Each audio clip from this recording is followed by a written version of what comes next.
My message today is titled Fake Science.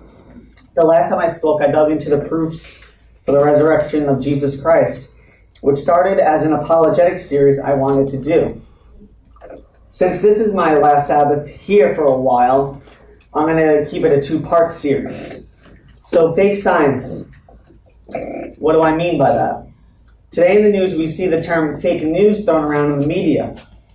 Fake news is a news report that's untrue, that is indeed fake, and the source is fake.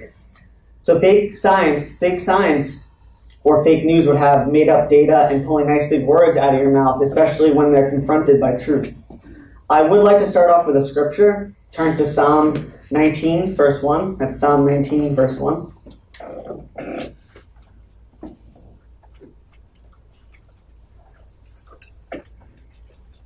This is an NIV version. I like this version better. The heavens declare the glory of God. The skies proclaim the work of his hands. Packed into this small verse is the proclamation not only does God testify of his creation, but that his creation testifies of his majesty as the creator and sustainer. One of the biggest problems we see in the world today is pride. Pride is what originally turns people away from God and more than likely will turn them into hardcore atheists and unbelievers.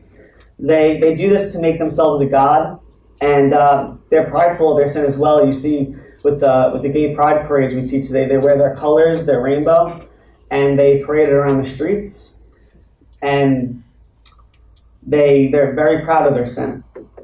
And the rainbow, as we know, is God's symbol of a promise he made to Noah, and they have literally turned around and spit in the face of God. And direct rebellion against him, how he made us sexually. They hijacked the symbol and made the mockery of God's symbol. They made it a mockery. They believe that we're less superior than they are and not as intellectual, and that they have all the answer that they can find in science. The root of pridefulness for them is that they want to be in control of themselves. They don't want God telling them what to do. They don't want God at the center of their lives.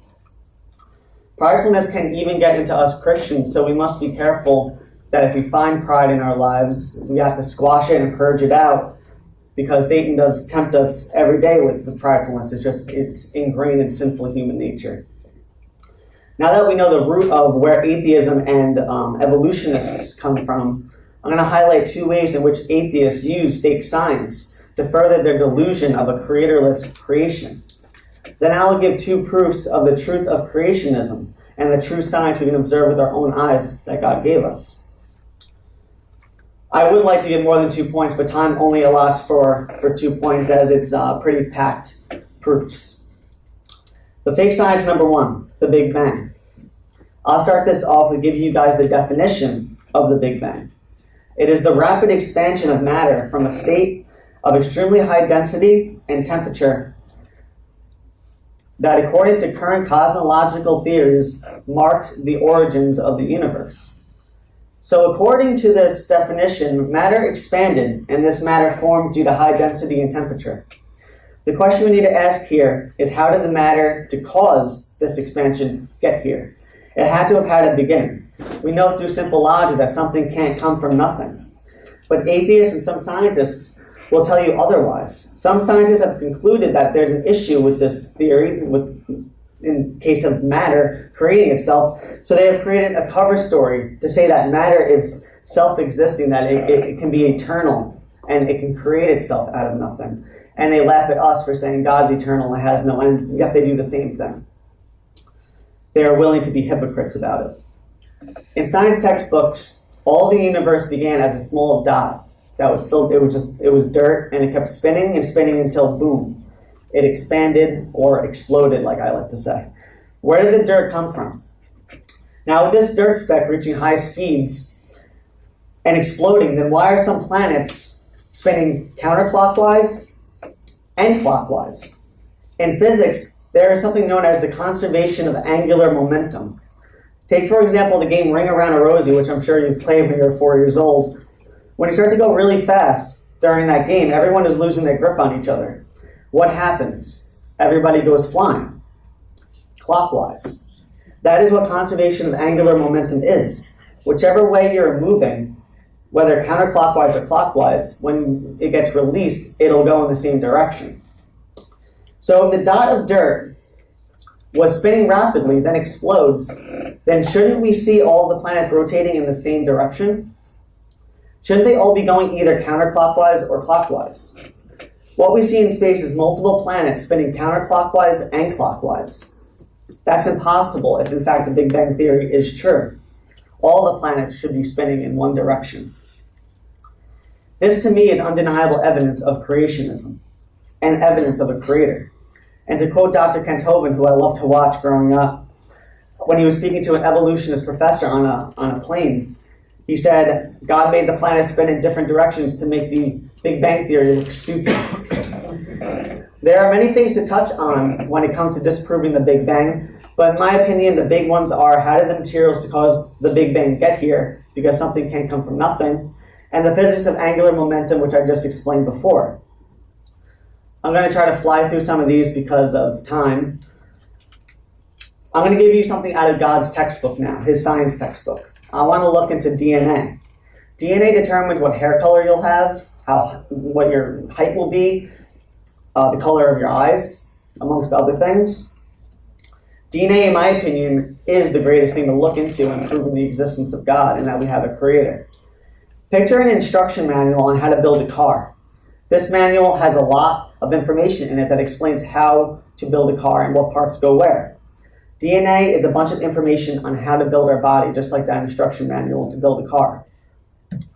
Now, obviously, nobody would say that instruction manual wrote itself, but they'll turn around and say that your DNA information and coding wrote itself. It doesn't have any mind behind it, no intelligence. God himself wrote our DNA codes and information into our very being, to be unique from any other human being. We have our own DNA codes, different and totally abstract from any other DNA code. The very fact of genetic coding in our DNA has led a very atheistic scientist to believe in a creator. His name was Antony Flew. He passed away in April 2010. This man wrote many atheism books early on, but wrote some books after becoming a creationist. He merely believed in a creator, but not a personal God that intervened in human affairs, and he didn't intervene with world events. But nonetheless, DNA information changed his mind after decades of being a hardcore atheist. He could not see how all the information found in DNA can come from an unintelligent source. He saw a mind at work in DNA. Now let's move on to another fake example of science. Evolutionists love to bring up the missing link between apes and man. This is the agenda they love pumping into our students at school, and they do it as early as middle school. They have exhibits in museums and even zoos now. There are many things in the textbooks of students that were deemed years ago as lies, frauds, and hoaxes. One of these frauds were that of the Piltdown Man. This was left in the textbooks for way too long, and it turned out to be one of the biggest hoaxes in evolutionary thinking. Humans have been trying to find the missing link between ape and man, and have been literally grasping at air and straws. And what happens is they try to find something, they can't find it, so they make things up so it looks like they're making progress. So the Piltdown Man ended up being a big hoax that involved a human skull and the jawbone of an ape. He carved it as to make the jawbone and the skull fit together. An amateur archaeologist named Charles Dawson filed the human skull to be able to fit the ape's jawbone. This generated a lot of hype and press. It took 41 years to discover that this was a hoax, so I'm sure it damaged many kids' faith in God, and as well as many adults, I'm sure. Nebraska Man, another example of a supposed missing link between apes and humans. In this discovery, they found a tooth, just a tooth. Now, they thought this tooth was extra special, so they said, wow, look, the missing link. So they constructed an entire museum exhibit and constructed an entire ape-like human, as well as his wife, just from the tooth of what they discovered was a pig. So they think that we're involved in some pigs. No wonder America is having an issue with a bunch of chemicals in our food and junk. For the last example of the false missing links, let's look at the most prominent one, which is the Neanderthal man. They love pumping this one into children at early ages. This lie is still in the children's textbooks.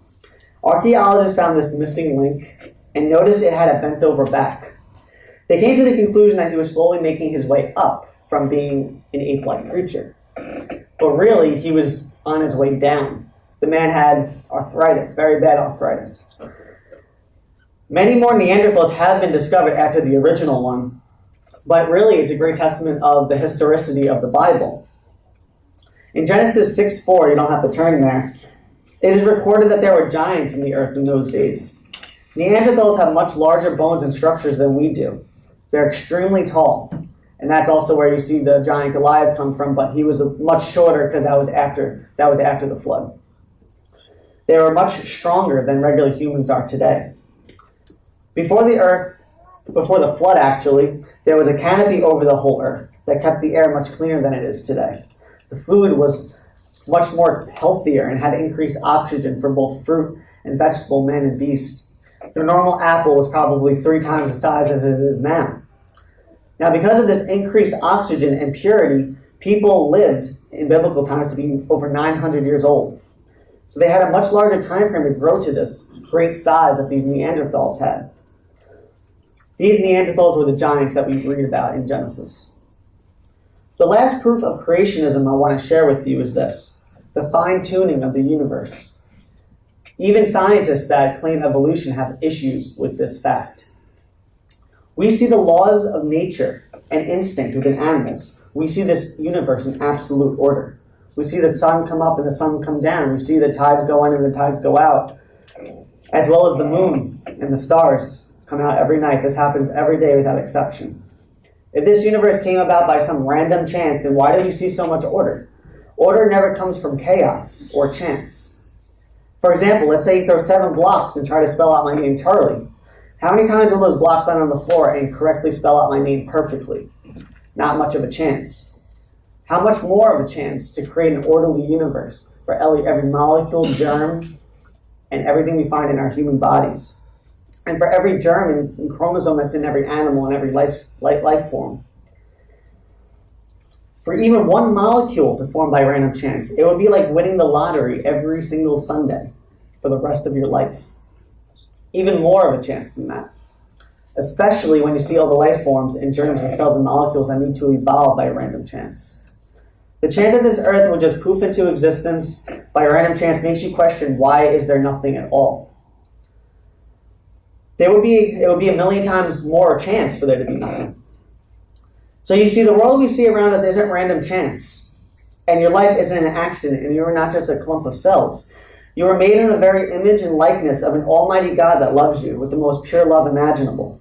The proof of how big he is right in front of your eyes. You just have to take off the blindfolds to see it. You were created to be a fabulous extension of him in his family. An extension to others, to be a light to them, and to show them from where you get that light from, and that's Jesus Christ. The heavens declare the glory of God. Such a simple and short verse, but packed with so much glory. Say goodbye to fake science, and say hello to God's science.